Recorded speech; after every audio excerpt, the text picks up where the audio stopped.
Big storm rolling in.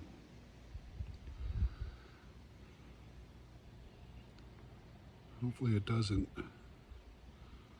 drop that tree right there, that monster, on my sawmill. There's one we wanted to cut down the other day, but things got in the way. But before I do cut that down, I've got to take that one down, a few out there, because we're going to try to put a cable on it and drop it right down into that hollow.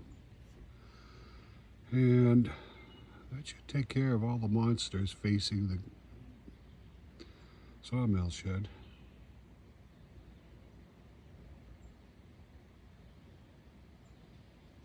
Because we got a bunch more we want to take down out there and clear that area out.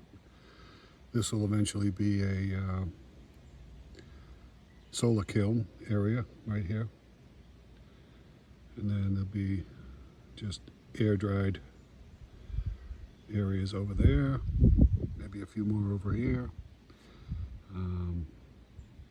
Plus we got our shooting range down here. Yeah, life in TN. Big storm coming tonight. Be safe, everyone.